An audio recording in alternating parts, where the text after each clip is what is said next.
Welcome to Reality NSFW, and for the second last time this season, our coverage of the amazing race 32. We start off this episode headed to Berlin on an equalizer train, and man, Johnny, I get what you're saying about the equalizers. I hate them as much as you were saying you do, because they cost my doppelganger the game this week, I think. But Johnny and Karen, I hope you're both doing well. How are you? Is this the penultimate episode? Is next week the finale or no? Yes, it is. The mega episode, the mega leg is the finale. There's 2 episodes next week. Okay, it's a double deal. Okay, wow. Right. I didn't feel that they advertised it as the finale. Oh, CBS screwed the Amazing Race with the way they advertised it and scheduled it. I would be shocked. Oh, okay. There we go. So, and CBS, if you're looking, Reality NSFW, how cool is that? Stop trying to kill this show. I love this show. Stop trying to kill it. I feel like CBS Amazing Race. For like the last 5 years, they've done everything they can to kill it, and it just won't die. Okay. Yeah. Well, they're trying to kill this show too, so they're unsuccessful on all fronts. All right. Well, so we start with all of our racers heading to the Berlin Wall. And that's where we're at. So real quick, is Patagonia a sponsor of this season? Because if so, that's a sick fucking sponsor. Yeah, I don't know. We see a lot of Osprey logos, a lot of Patagonia logos. I think they had the choice of the two, is what it seems. Okay. So most of the teams matched. Of course, your doppelgangers did not. Probably is what led to their demise. Non-matching jackets. Yeah.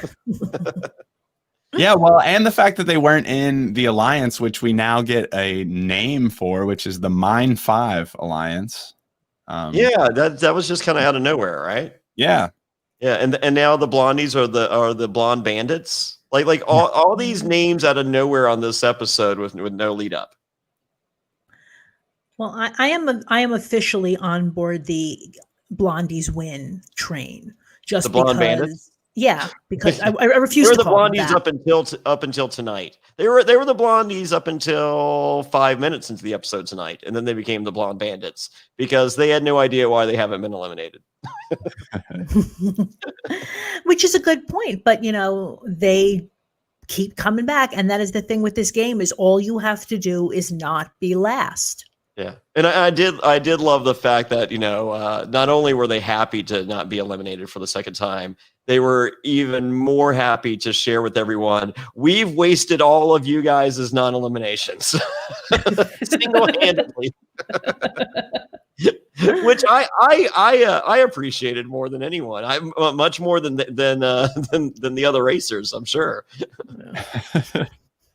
Oh, yeah. So they get to the Berlin Wall, and I am so disappointed that Matt Bischoff was not able to join us tonight, because I was going to ask him to give Chi a history lesson on the difference between World War II and the Cold War, because I know Matt loves history so much. Oh, yeah. I don't give a fuck. I'm just upset that Matt did not get to see the blondes with their beards. Oh yeah, there's lots of Matt. I got a Matt reference a little bit later as well. So so as you mentioned earlier, they brought everybody together. They all rode on the same fucking train. But is it ridiculous how clean their trains in their country is compared to America? Oh, it's gorgeous. Yeah. Well, I mean, it just makes me sad, and more so mad at America. It's like, why you got to fuck up a train? Yeah. And everything's on time. It's wild. Yeah. The rest of the world actually has like good public transportation, by and large, compared to the US. Yeah, but it's just a respect for the city's property, Oh, you just mean like people are not like pissing in the train and stuff? Yeah, that would be nice. Yeah. Pissing in the train, putting their fucking gum there, taking a fucking magic marker to it. They might have been doing all that in the Teledisco. I don't know. Oh, well, we'll get to what happens in the Teledisco. I have all kinds of theories. What happens in the Teledisco stays in the Teledisco. Yeah, chlamydia. So I did think it was funny when the blonde bandits did finally procure a cab outside the train station, or the cab driver says, why you don't run faster? You don't look fat. Proving that your English does not have to be native to insult somebody you've never met before. He was the cab driver of the year for me. I'm not saying he was wrong. Yeah, he said she didn't look. I mean, if he was like, "Why you run so fast? You fat." Yeah. Okay. So see, I'm off the hook, right? Yeah. I'm fat. Nobody expects me to run fast. Yeah. So I appreciate the cab driver. I thought there were some good people along the way. So that's always one of the shining spots on the show.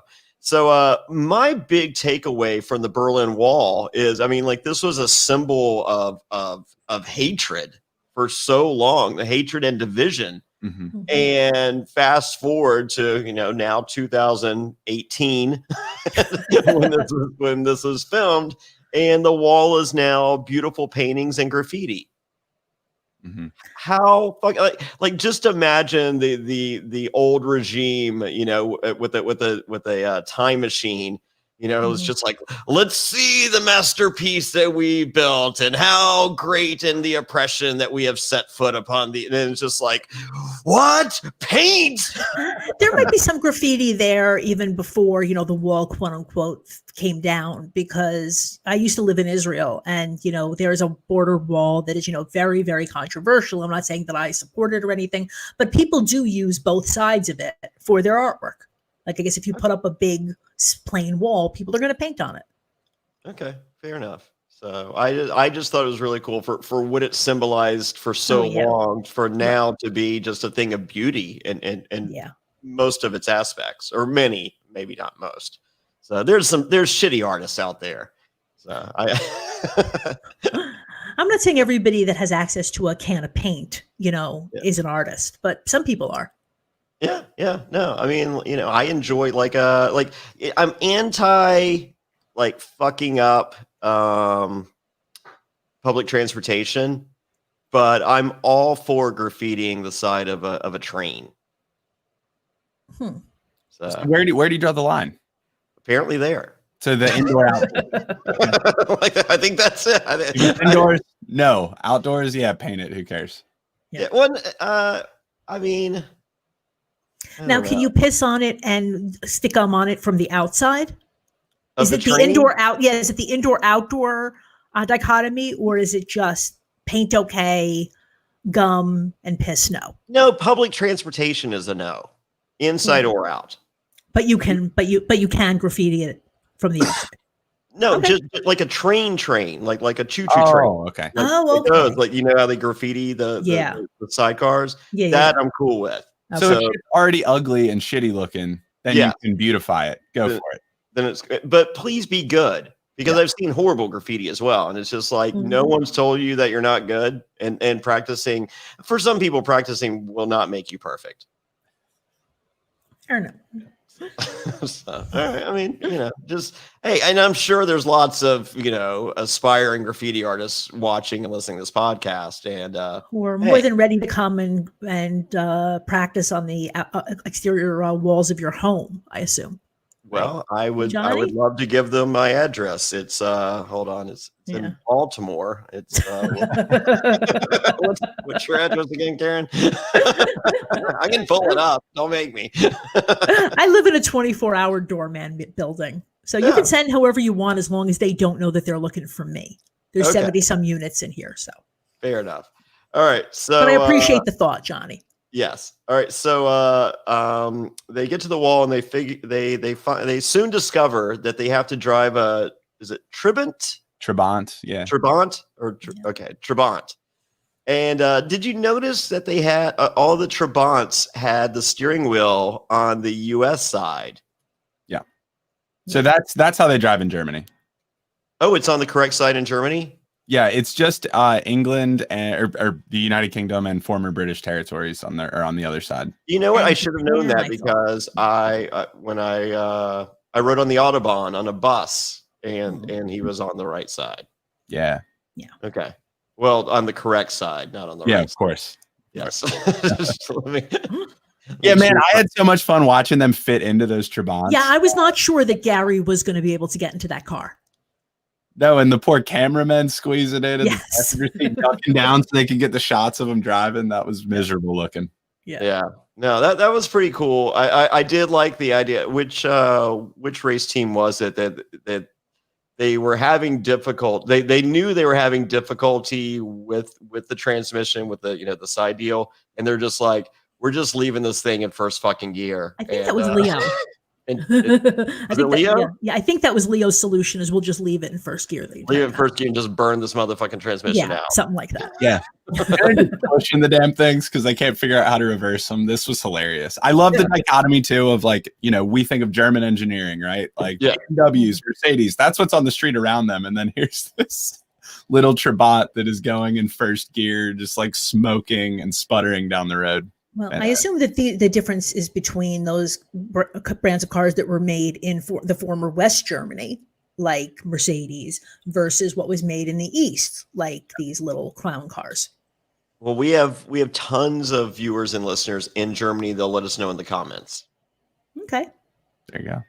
I have no idea if we have anyone in Germany. Come on, there's got to be somebody. I'm sure. I mean, there's have you been to Germany? Do you know anything about Germany? Let us know. Yeah. Well, I've been to Germany, but I don't know about that. I mean, me too. I didn't ask about cars. It would be as simple as a Google search, but who's got time for that? We're trying to do a fucking podcast here. All right. So they have to make their way to what? The Teledisco. Now, which race team says a lot of bad things have happened in this thing? Is that D'Angelo and Gary? I would imagine so. Yeah, I didn't write down who said it, just the quote. Yeah, me too. And I am going on record, and there's some quick casual sex going on in that Teledisco on the rag. Oh, right? They said it's a very long song, so you have time. Yeah, and worst case scenario, you do 2 songs. Mm-hmm. Even though if it's I'm a disco boy each time, that will work against the erection. And what do? Blue Chew. Promo code Survivor. There'll be an ad later. Don't worry. Yeah, some countries have like rent by the hour hotels or like needle exchange programs. Germany's got telediscos if you need to shoot up or have a quickie. Yeah. I mean, I would just imagine the floor in have you ever, Zach, Karen, I'm guessing the answer is no, but Zach, have you ever been to a jerk-off booth? I have not, no. Oh, okay. Fun fact, kids, Jimmy Buffett goes to jerk-off booths in every city he goes to when on tour. So if you're looking for a Jimmy Buffett autograph, go to the jerk-off booths. He'll be at your classiest one. He could rent a room in any hotel that he would ever want to stay in, but he likes to jerk off booths. Is this actually true, or are you just making this up? No, it's true. I think he likes the seat, like the scariness, the seediness. Like I don't think he's trolling for dick. I think he just likes to go. Because I know people that work at those establishments, also affectionately referred to as a Jack Shack, and they said that Jim. I think the one in Portland, Oregon, is a Taboo video is his favorite masturbation haunt. And he's not trolling. He just likes to get. So yeah, I think there's like a danger to it. I mean, he could jerk off on the tour bus. Right. So yeah. So but yeah, I would I wear really I have some new shoes right now. Very excited about, guys. I have the Run DMC Jam Master J Superstars. Sweet. So very excited. And I would not wear these. I would not wear any shoe I cared about into the Teledisco. I mean, ugh. That's all I thought the entire time. I just want to go on record. I am rocking my UGG boots. Oh, there you go. And I know how ugly they are, and I don't care. Well, they're warm. So we're getting down to 27 degrees here where I live tonight. Oh yeah, it was 32 when I got into the car to drive home. Okay. We need to get some of those hats like they had in Kazakhstan. We'll get to Kazakhstan. I'm very excited to talk some Kazakhstan. Yeah. I actually have one of those. I have a beaver hat that I got in the former USSR. Yeah. Well, my good friend, I don't know if you guys know, Aris, winner of Survivor Panama, XR Island. Which one? Yep. Yeah. And is that the same thing? Yeah. He used his small fortune to start Tundra gear. Big Tundra was those hats. I actually have 3 in my closet that he sent to me, and it his ad campaign was I'm living in Manhattan Beach making Tundra gear. I may be the stupidest winner ever or something. So he had fun with it. He embraced it. Yeah. But you might get some use out of that hat tonight, though, if it's going down into the 20s.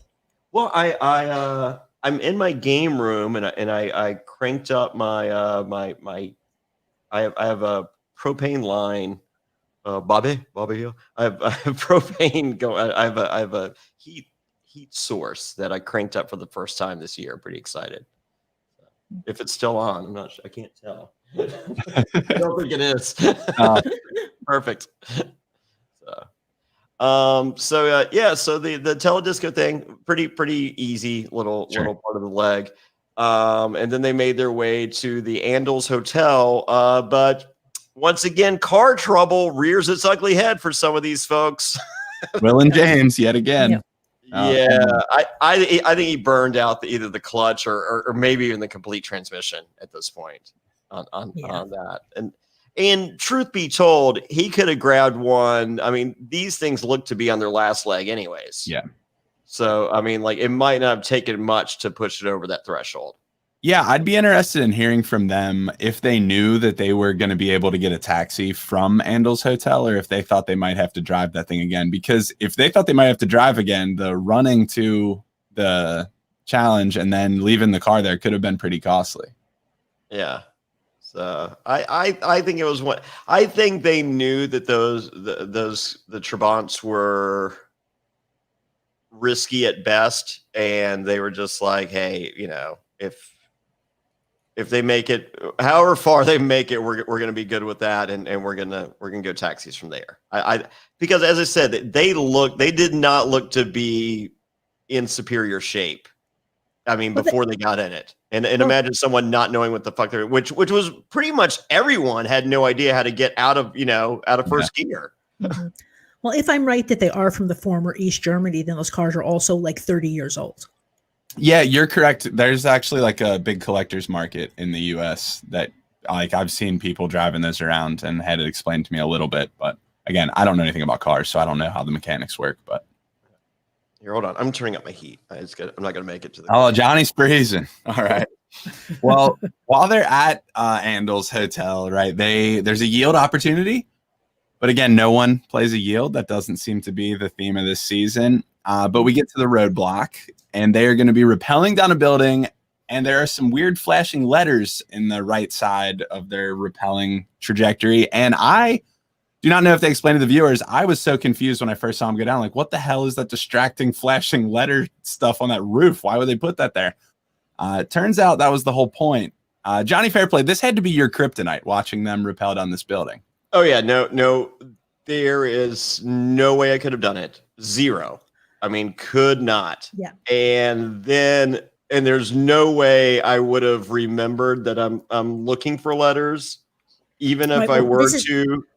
This is something that Amazing Race has done before. It's the combination of you have to find something or remember something while you're scared shitless. Sure. So I understand that, and I would be prepared for that. However, it would not matter.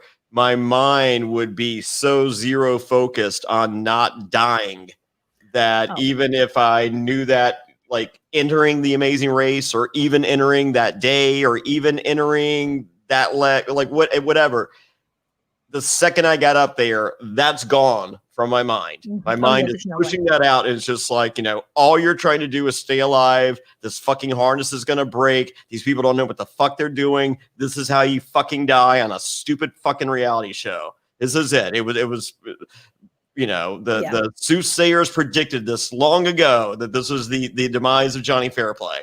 And so there's no way I fucking look at that. I get all the way down and they're like, what's the word? I'm like, what? Go fuck, what word? And they're like, and they're doing it a second time, not because the exhaustion of what it would have taken from my mind and body once hitting the ground, just like, that's it. Like, that's all I had in me. That almost killed me. It didn't. I'm alive, but there's nothing left. And then for him to say that, it's just like, that's it. We're done. I don't even think I would be able to step over the edge. If I was going down backwards, I mean, I still wouldn't like the idea, but maybe. But I'm 15 stories out and they're up and they're telling me that I have to go face first. No, that's not happening. I can't. I mean, I personally can't. So, I mean, I thought the letter scramble was also like pretty tough with the way one section of the letters lit up at a different time than the others. And they were, doing a physical activity and they didn't get paper and a pen to figure it out at the bottom. I understand why teams struggled with this. Right. Yeah. This is one of these times where for this task, like, this is the one thing that, like, I really don't like about the Alliance, because I think it did kill a lot of drama. I'm sure some of those teams would probably still be there. Yeah, no, I wish that the Alliance was not a thing on this. So, but we did have Hung, who heights is her thing, and Hung, I know you're watching. You proved it. Wow, I'm guessing Hung spends a lot of her spare time skydiving and. Hey, look, she did it. Oh my God. Oh my God. Oh my God. Oh my God. Oh my God. Oh my God. Oh my God. Oh my God. If that's Hung being comfortable, I want to see Chi do it. What the hell was he going to look like? I know, right? Fuck. So, but again, she did it, and you've already admitted that you couldn't do it. Neither could I. Oh no, she bests me all day long. That team, I still think Hung and Chi, this is their game to lose. Yeah, and I don't get it. I mean, just the kind of, middle-aged parents, we see this couple before, and, there's no reason to think that these two people are going to be like superheroes, but there really doesn't seem to be almost anything that they really can't do. No. And they are, they're actually, of everyone in this game, they've been handicapped by the Alliance more so than anything else. So and that's why Hung has said, and that's the one thing I do have to hope for this, is that for the last 2 episodes, that maybe she doesn't help somebody and we get some drama from there. That seems to be what we're building to, right? Because in both of the episodes we got tonight, the big moment for Hung and Chi was that Hung shared information to help other teams, and Chi was not happy about it. So, yeah. But he did have 90 seconds to get over it. Yes, exactly 90 seconds. Look, I want that I want that in a relationship. Yeah, so I was gonna say, look, be as mad as you want, but you got 90 fucking seconds to get it out of your system. Look, they've been together for a long time. They work together really well. Again, that would not work for me. If somebody said that to me, it would just make me madder, but seems to be working for them. So yeah, I liked it. So and then so we have the last team to discover what this magic word is. The blonde bandits. She can't figure it out on her own, and apparently you're not allowed to ask your race partner for help. Right. And so you see her going to complete strangers, which is not against the rules. And it was I'm not feeling good today. It's like, oh, go fuck yourself. And then in the past, we're like, who is not going to help you when you're coming up and you're nice and you have a camera crew? Yeah. And then, no, we get some weirdos. I don't feel well. No, I don't feel good. And so we find the nice German concierge, I'm imagining, and she says, "I think it's a German word, sauerkraut." Yeah, it's like it very much indeed is a German word, because over here in these good old United States, we have sauerkraut. Yeah, I'm assuming that they for lunch, ironically, today. Yeah. I have a feeling that they are pronouncing it correctly and we are not, rather than the other way around. I'm sure. So good old sauerkraut. So next you have the option of singing "I Wish I Were a Chicken" in German, or beer yoga. And right here, this is I had the big gold star with Matt Bischoff's name beside it. Matt would purposely not learn this fucking beer yoga. You know that, right? Yeah, oh, yeah. He's like, I don't know, fair play. I think we might need to try this a few more times just to make sure we know it right. So if we redo it, do we get another beer? Yeah. On the other hand, I really do. I'll drink yours. It's fine. I can drink. So Matt's double fisting trying to do these fucking yoga poses. It's great. I really want to see Matt in the chicken costume, though. I'm sure he has a chicken costume. Seems like a safe bet. Yeah. So Matt, I know you're gonna be watching this probably tomorrow. Next week we expect you. I have a chicken costume. Good to know. I may have to borrow that from you in February. What do you have in February? Purim. Jewish Halloween is in February. Oh, I thought you said porn. Purim, not Purim. Kinky Purim. Karen. Look at there. Porn. Oh, but yeah, chicken porn. Right. I'm participating in a chicken porn video. Sweet. Johnny's new hobby is starting rumors about me, but it's my fault. I keep setting myself up for it. I start rumors about everybody. It's great. So I should be honored, I guess. It's 2020. I got nothing going on. There's a quarantine. There's a lockdown. The world's crazy as we know it. Oh, man. So which one do you guys choose here? Beer yoga or the chicken singing? Beer yoga and a heartbeat. Yeah. Yeah. So, I would be better. If you can do it with Matt, he drinks your beer for you. Yeah. It's perfect. Yep. So. I was surprised it was such basic yoga. Because I was like, I've done yoga, a few dozen times. I know the poses. I was like, oh, this is so easy. You just, when you're in your flow and changing positions, you just take a drink and say, ah. If you know yoga, then yes. But if you have no experience at a yoga studio, then there's just a lot of information that you have to remember in order. Yeah. I wonder how many people get cast on a CBS reality show who have not done yoga. That would be an interesting statistic. Well, if you didn't learn anything from watching Johnny Fairplay in the final challenge of fucking Pro Islands, do fucking yoga. I mean, I watched DDP yoga, and this was even more basic than DDP yoga. Mm-hmm. DDP, for those of you that don't know, is Diamond Dallas Page, the wrestler. He has a yoga for men video series, and he has saved a lot of people's lives because he has a very rudimentary yoga, and it does go up to advanced levels. So if you continue with program, but like Jake the Snake and Scott Hall were heading towards, being wheelchair bound and, through DDP yoga, and eating normally. They both dropped, a couple 100 pounds each and, are doing amazing now. So yoga is a good thing. So, but this is very rudimentary yoga. The singing "I Wish I Were a Chicken" in German was not that easy in that German is a tough language to pronounce, but they did have cue cards, which I thought was a huge I actually feel like this one, if you have no experience at all with yoga, I think that the chicken one was probably the easier task. Yeah, I feel like neither one were difficult. No, I would agree. I thought at first they didn't get the cue cards, and when they first showed up, I was like, "Holy shit, they're gonna be there all day!" And then in comparison, yoga was so easy, but yeah, the cue cards I think made this balanced. Yeah. So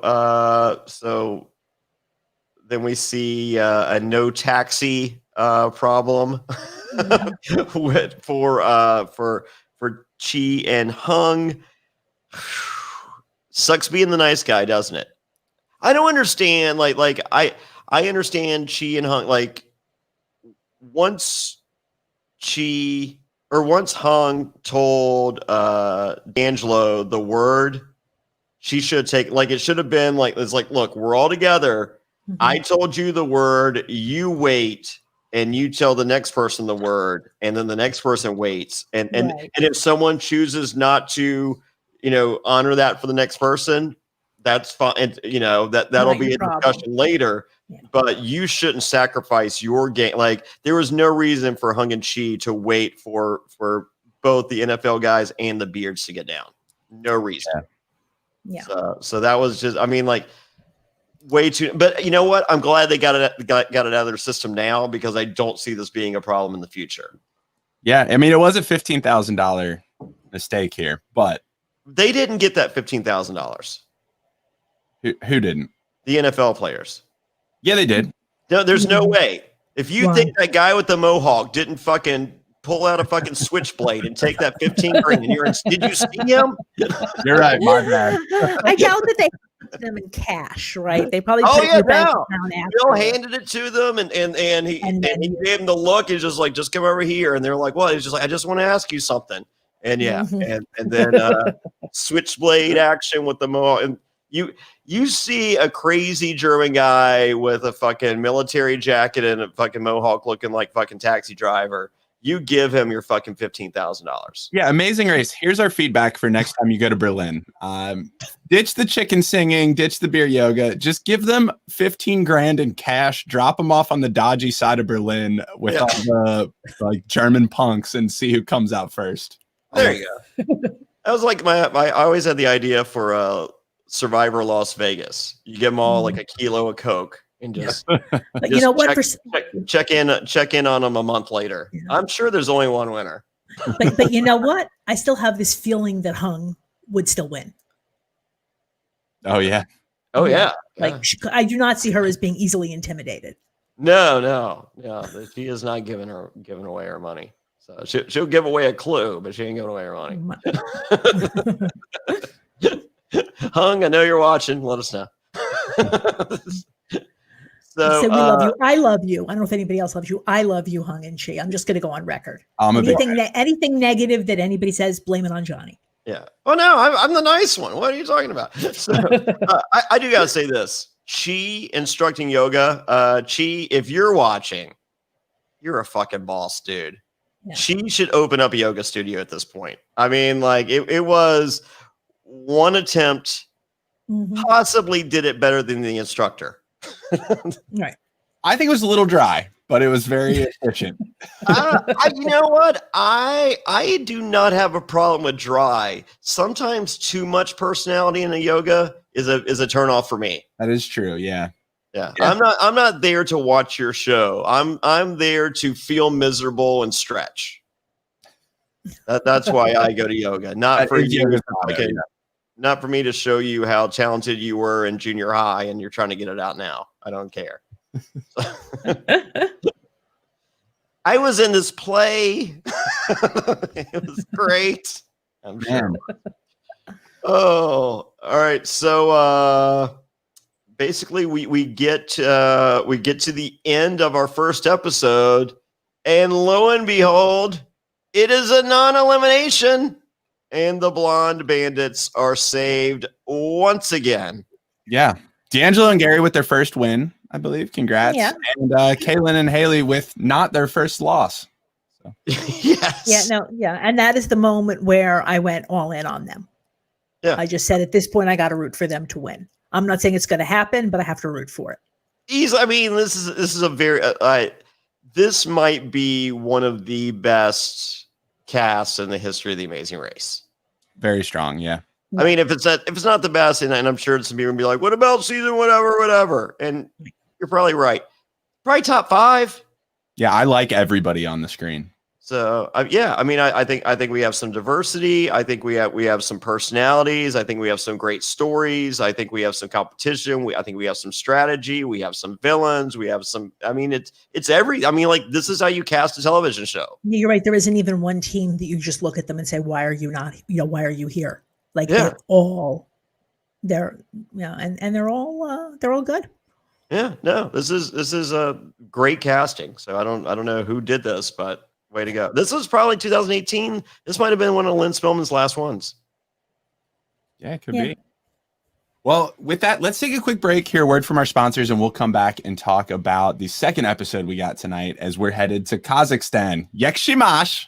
Winter's here, and it's crazy cold outside. But what you don't know is you should still drink more water. By the time you feel thirsty, it's too late. You're already dehydrated. You can't focus and you feel tired. Drinking enough water is critical for a healthy lifestyle that you're trying to maintain. It increases your brain power, boosts your productivity.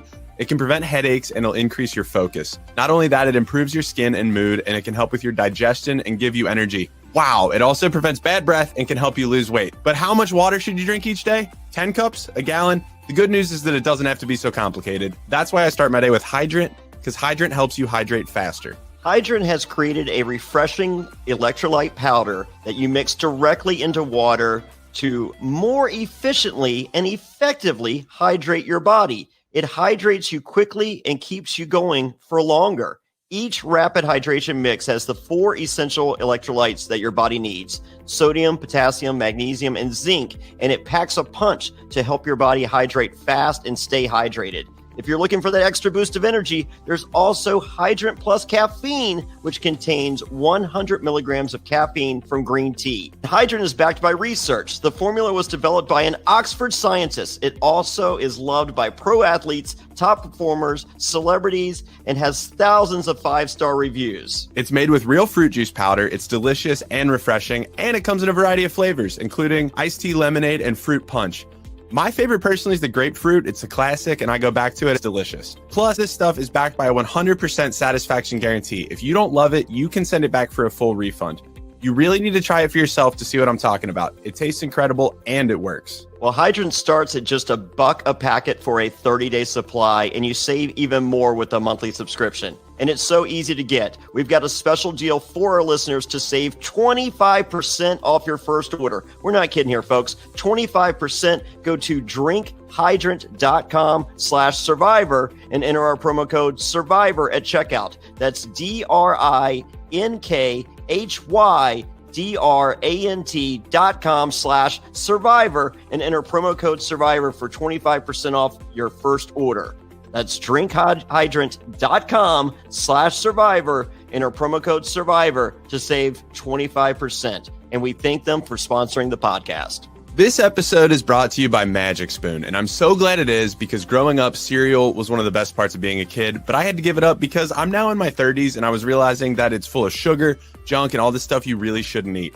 So I've been trying to cut down on carbs, sugar, all this unhealthy food, and I realized I basically can't eat anything anymore except Magic Spoon. For me, we're into the winter months and nothing's changed for me. I mean, I have 5Ks coming up, 10Ks coming up, half marathons coming up. I still treat my body as great as I personally can on a physical level, but a part of that is eating right. You know, I'm not doing the big hearty breakfast that I used to do in the past. I'm not doing the unhealthy breakfast that I've been doing in the past.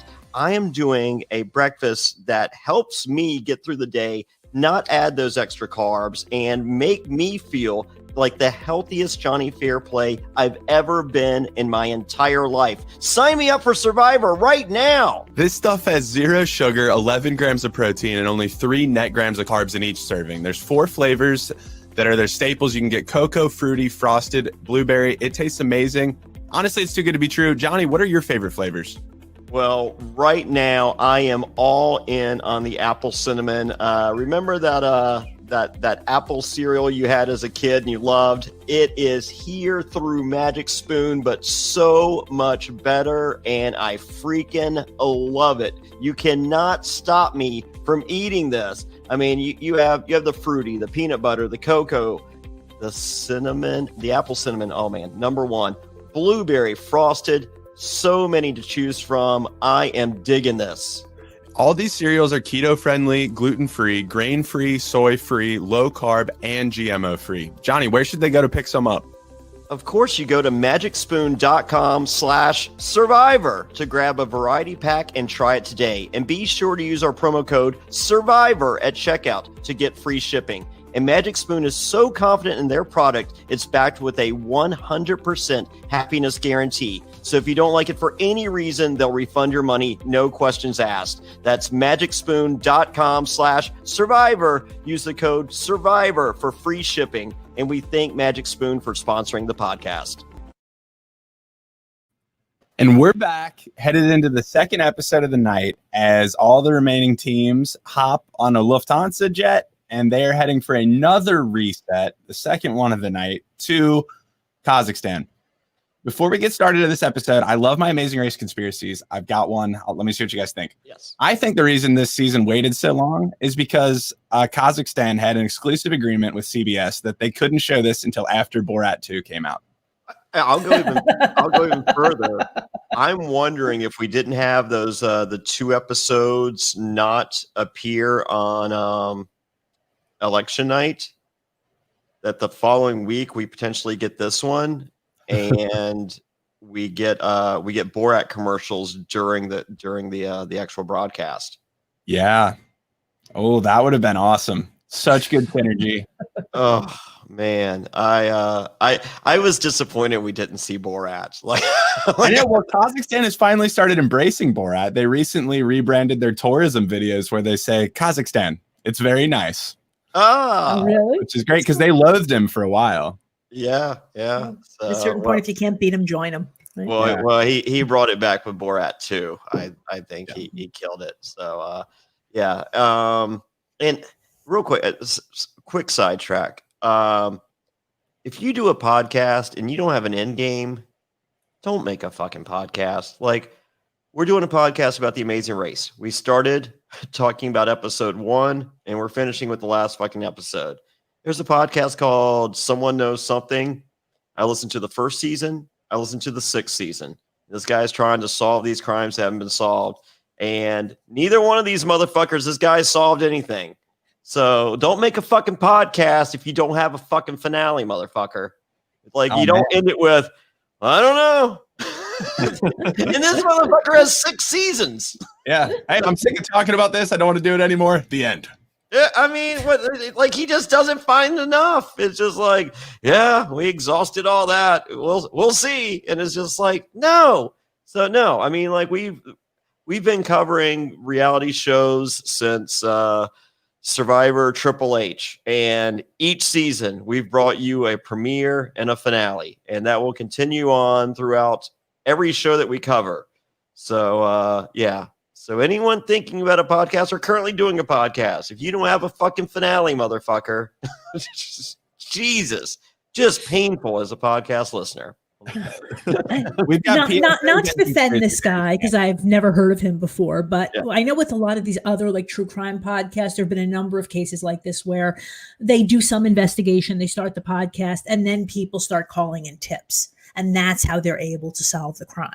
Yeah, no, that's what this guy's hoping. Like, I mean, right, like, but it's just not working. Like up and vanish, like Payne Lindsay, like, he through communication, message board, something like, he got the information, and basically on the first season of Up and Vanish, what happened was, the guy that did it was killing him.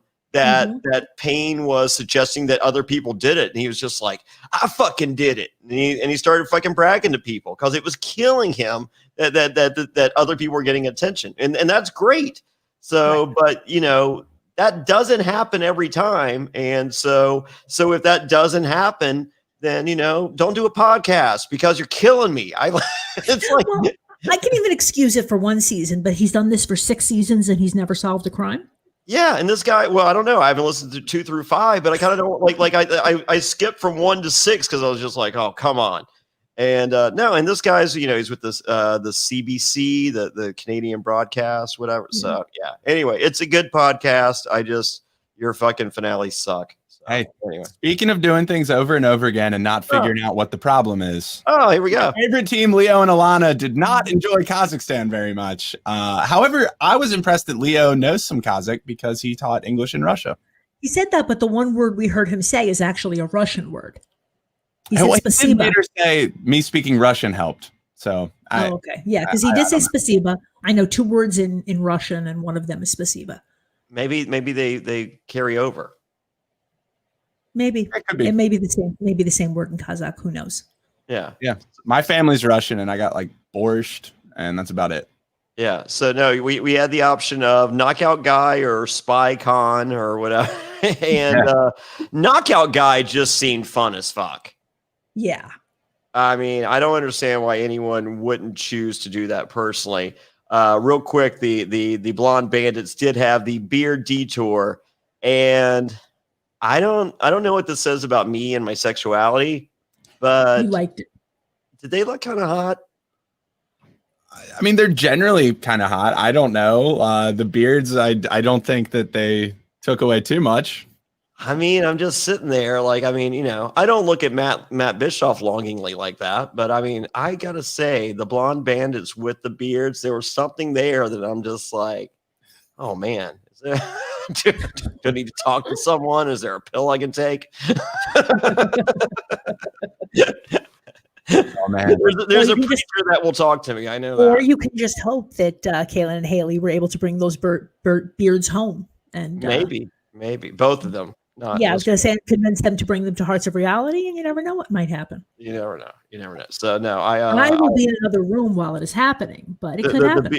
The beard. No, it was. I've never seen two people with a beard look more attractive in my entire life. I just. I think the issue is that is very difficult for me to see someone in a beard and be like, wow, they're hot, and I'm just like, oh my god, are the blonde bandits hot with a beard? Even if the beard, knocked them down from a 9 to a 7, they're still quite attractive.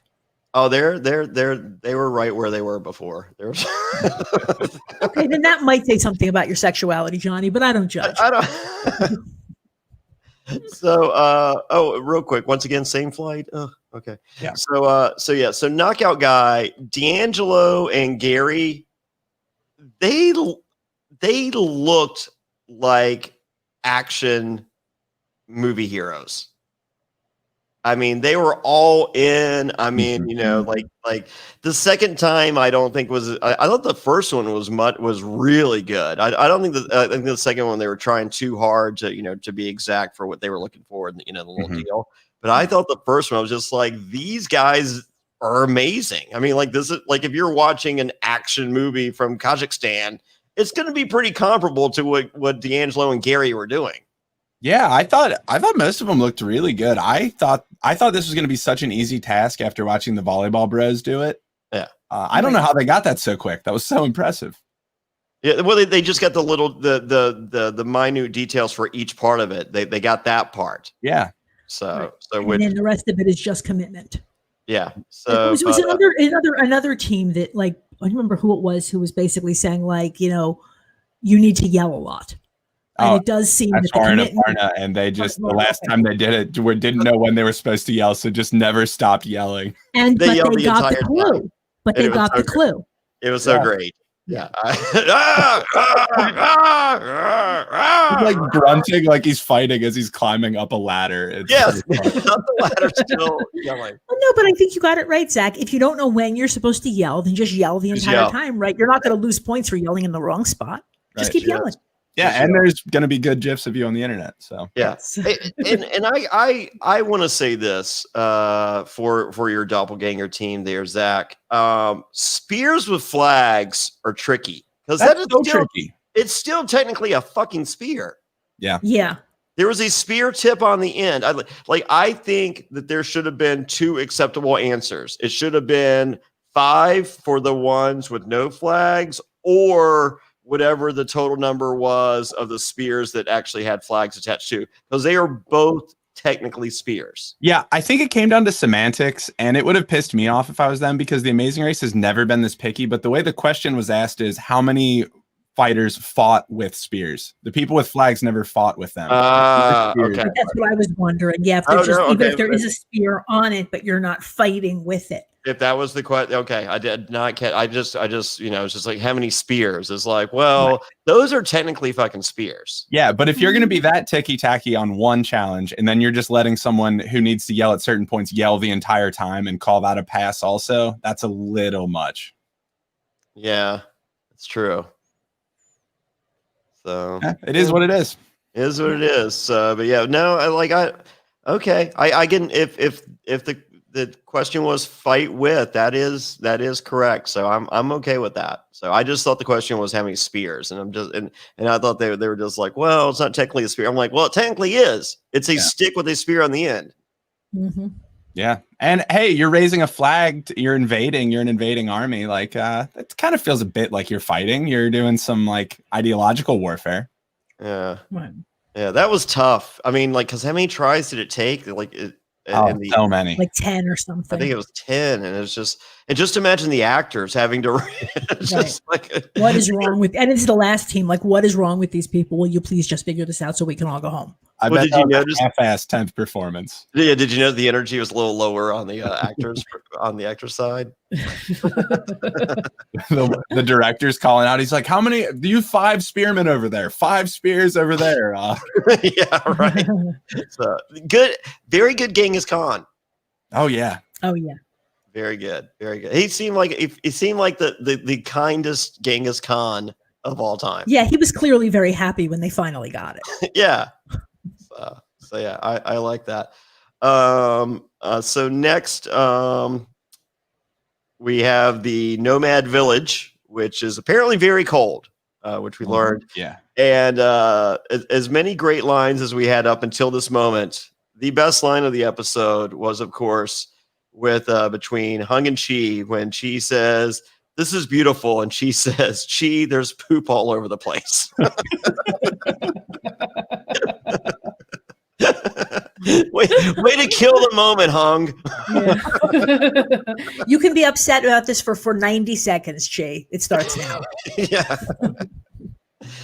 So I thought that was great, and then only to be followed by possibly I think the biggest strategic moment this season. Yeah, with Will and James talking the blonde bandits into yielding Leo and Alana. Yeah, and they were really not going to, which would have been a really bad strategic move on them. I, of course, was rooting for them not use it, but of course, they should have. Mm-hmm.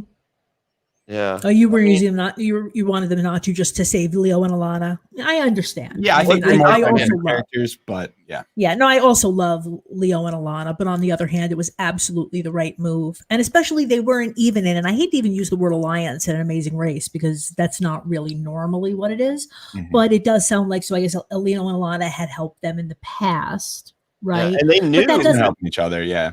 And they knew that the blonde bandits weren't going to use it. I mean, knew for a fact that they weren't going to use it on them. And they're like, and Alana was cute, and that, she's like, we only hate you a little. Yeah, that was cute. Yeah. And I don't know if you've seen the communication between some of the Amazing Racers to some of the fandom out there and some of the some of the Facebook groups that they're in. They've said that they've all become really good friends in that journey and since then, and they also admit that it's an incredible cast. They're fortunate to have been able to play the game with each other, and they're all still friends today. So I don't know if there's an exception or two in there, but it sounds like even the villainous Will and James, it's gameplay. So I mean, right, and even the teams that weren't in the alliance still get along with everybody.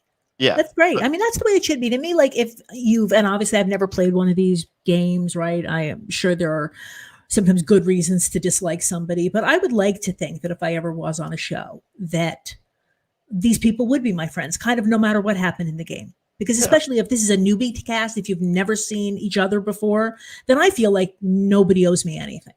Yeah. Well, I mean, I can tell you from Pro Islands. I mean, I think I'm friends with every single person that played that game, with the exception of one. Mm-hmm. Yeah, and that's the way it should be. Yeah, with the exception of one. There could be exceptions. I didn't say it has to be true 100% of the time. Yeah. But That's good to hear. And they've had a year to kind of let things simmer if they were a little hot with each other. So or two. Yeah, yeah. But I did like that even in the moment, Alana was like, I hate you a little bit. Yeah. Yeah. No, super cute. So cute. Yeah. These teams, you're right. So the lamb head was the big obstacle in this part of the race. Yeah, and I was mad I'd already eaten dinner because that was making me hungry. Would you eat lamb head? Fuck no. I've actually seen them, again, one of these Jewish things that some people for the new year. Okay, so there are these little riddles or whatever you say. They're actually puns in different languages, but the idea is that you're hoping for certain things in the year. Like the thing that a lot of people are familiar with is apples and honey, right? Because like, so it should be a sweet year, etc. So there's a whole idea about, you should be the head and not the tail. So most people use fish heads. I'm too squeamish even for that. I use gummy fish, but I do know people who every year get a head of a sheep and put it on their dining room table. And I make sure that I never go to any of those people's houses. Do they eat it? Yeah. Like, do you just eat all of it, or like? I mean, I think I know from just like cooking shows that people certainly say cheek meat is pretty popular. Yeah. Again, fortunately, I have never been in the room when people were eating one, but yeah. I mean, I eat here in Danville, Virginia. I mean, like there's multiple diners. I think they all feature brains and eggs, and it's pork brains. And, really? Interesting. I have it at least once a year, probably. But is that like a Southern thing? I've never heard of that before. Brains and eggs. Yeah, brains and eggs. So it's like scrambled eggs with pork brains. I like mine well done. So I do not suggest runny brains and eggs. Kind of gross. So, you know how I feel about runny eggs, and then you want to put brains on top of. Yeah, no. Well, no, the brain. I mean, like the brains can be a little runny sometimes. So I like well done brains and eggs. So it tastes like ham. Yeah, I might rather eat the sheep head than the brains and eggs. Oh man, Zach, your first visit to Danville, Virginia, you know what you're having for breakfast. I mean, I'll try anything. I'm not a big meat eater, so the idea of like these two women just having like a bowl full of heads that they're stewing about is horrifying. Yeah, everyone likes a little head every now and then. Yeah. So the teams that made it out sooner than others made their way to the meat market, and Will and James were so excited to head to the meat market. There was 1,000 jokes of low-hanging fruit sitting there, and and they had difficulty finding the clue there, and it didn't appear as to where anyone else had difficulty, because it seems as though once Will and James, Will decided to look up and found it. But I mean, this seems like, many, many minutes. It dropped off the table at that point. And it seemed like that blonde woman at one of the people in the meat market saw them, retrieve the clue. And I think she was pointing everyone to where to go the second they got into them. Just like, go up there. She's trying to be helpful. Right? Yeah. Oh, you're another crazy white person with a backpack that way. Yeah, they're all going up there. They seem to be excited when they go up there, and it was just like, stop it. Like, I mean, once again, we had two major moments that, like, the sauerkraut was ruined as a whole, and that woman ruined the clue upstairs. Yeah. Yeah. So, like, if I were production, I would have been like, shut up, lady. Yeah. It is surprising they didn't do anything about it. Maybe they didn't have people there to shut that down. Well, I think the problem is once she tells one person, it's not fair for her not to tell others. Right. Perhaps. Right. That's true. Yeah, you could stop her before she says it to any, but they could say, like, don't say anything. But once you've helped one team, then it's not fair for production to step in and say, no, don't do that. Yeah, so that's a tricky line that I think ruined some good moments. But at the same time, this show is so fast paced. Did they really have time to show everyone walk around aimlessly for 18 minutes? Right. So maybe it was for the best in that. So and this is the point in which we get the 90 seconds of frustration with Chi and Hong. God bless you both. Yeah, I will try that in my life with people around me. I'm sure they'll love it. Like, I did something that upset you. Okay, you have exactly 90 seconds to get over it. Yeah.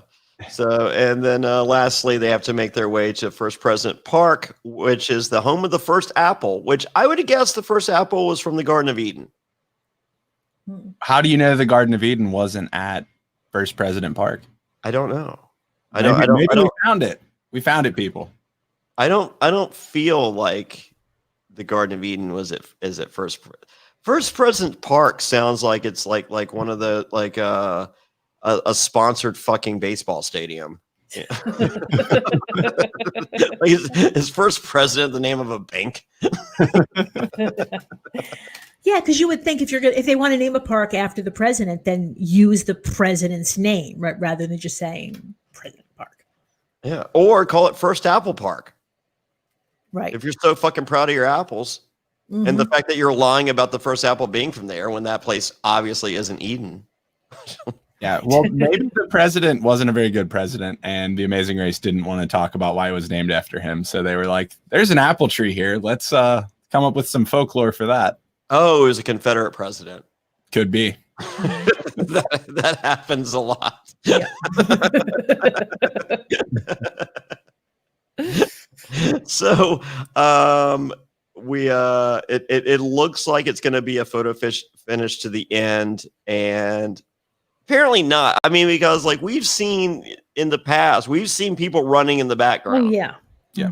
And we saw no running. I take that back. I feel when Will and James crossed the finish line, I felt like there was a scene like towards the end of their conversation with Phil that you saw the beards like rounding the corner and you definitely very background. Yeah, they try to show us those shots when they can, because general, just a good rule of watching The Amazing Race is unless they are literally in the same frame. Yeah. Right. Then you don't really know how far back anybody is. Yeah, but I don't think anyone was. Yeah. No, if there was a foot race going on, we would have shown. Yeah. They would have shown it because they love that. Yeah. Yeah. So I don't think we had. As I said, I don't even think we had anything close to a foot race. Yeah. Or we would have, as I said, called a little glimpse. Yeah. Exactly. Yeah. And it turns out Haley and Kaylin run better legs when they have to do a speed bump than when they don't. So. Their two best legs of the race have been following a speed bump. Yeah, and that was a pretty easy speed. I mean, like that. I think the speed bumps are supposed to take 15 to 30 minutes. I think they were probably in there for about 8. Yeah, I mean, this is also something that I have done, and I do not understand why it's supposed to be so difficult. Like with doing like amateur theater and stuff, I've had to do beards on people. It doesn't take that long. Yeah, I didn't see where the potential complication could come from. Yeah, no, you paint the adhesive on their face, and then I guess you just have to they're hoping that they want it to look like a beard if they were going to be at all picky about it. But you just paint the adhesive on their face, and then you stick some hair on it. Yeah. Well, maybe it wasn't that they had to wear it the whole day. So yeah, well, that all that's fine and dandy, but I didn't see where the complication could potentially come from, though. Like where are you going to put the beard on where the mustache should be, and then just like, oh no, and it's just like, what is wrong? I have the beard up here and I have the mustache down here. I don't understand what. That's true of speed bumps in general, though. Okay, if you're going to have this is the pretty thing matter of fact, right? They always have them, and they never matter. So, and I would argue if they never matter, why are they doing it? Well, there's that. Okay, so I'm cool with the visual going forward. I mean, it was fun. I think they embraced it. I think the people that saw them embraced it. I mean, they're running a race into the meat market, and the guy stops. They're like, "Oh, he's going to tell us what the clue is." And he just wants to tug on the beard.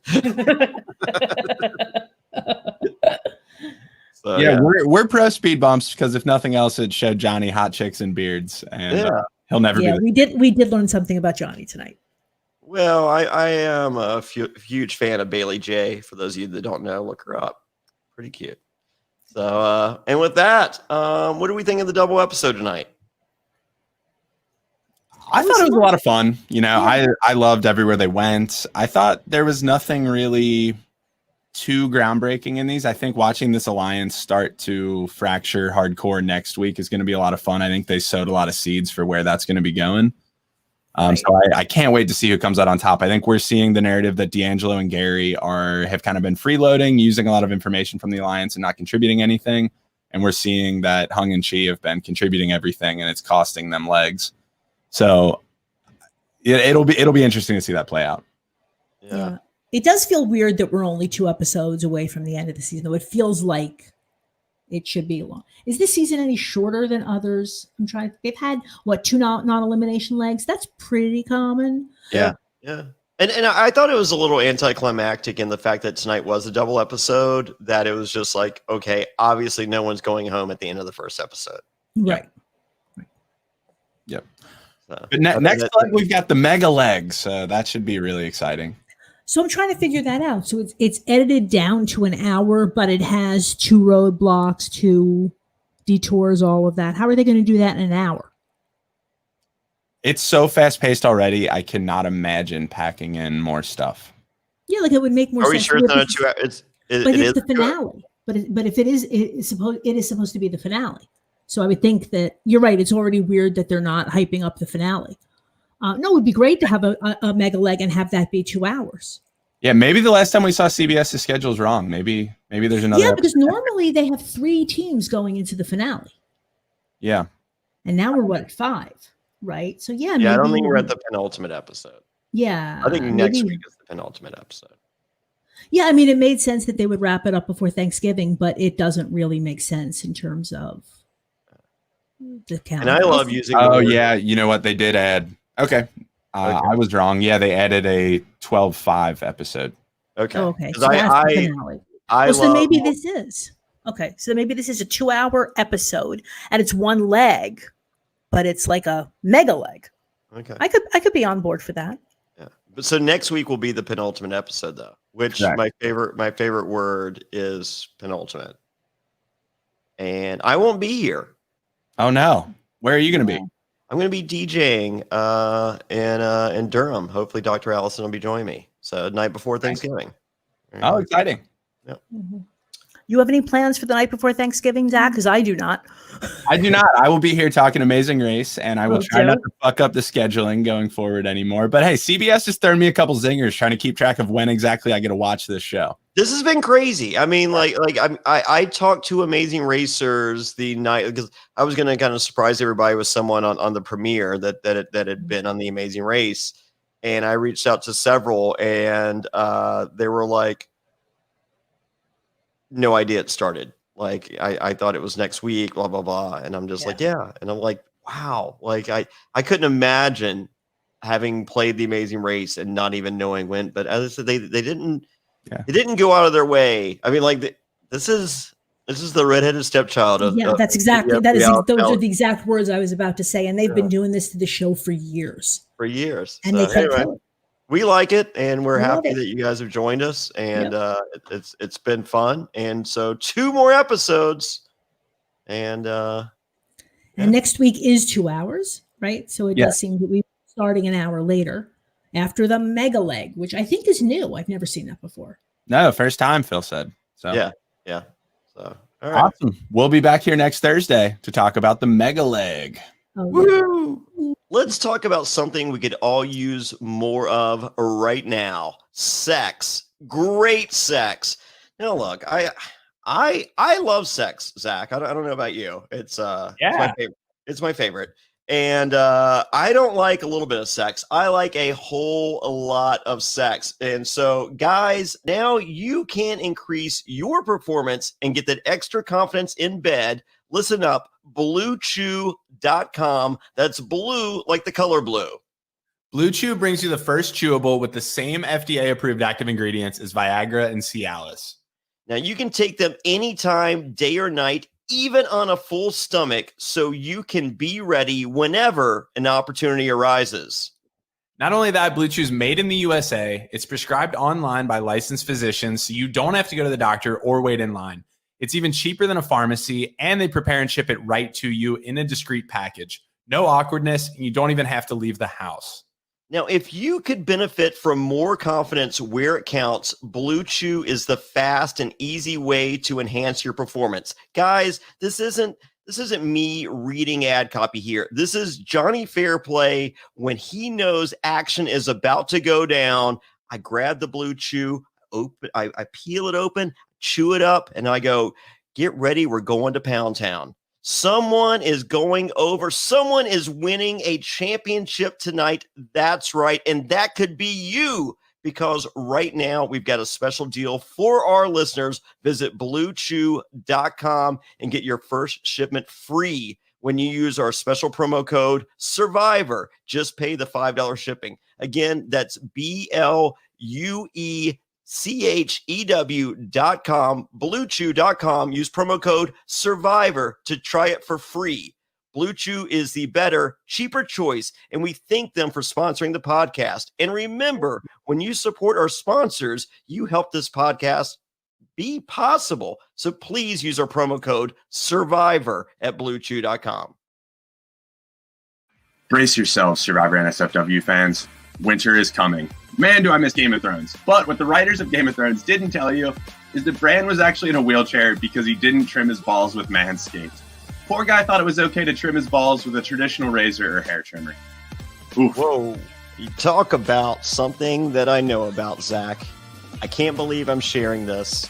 But back in the day, I didn't know what it took to get the girls.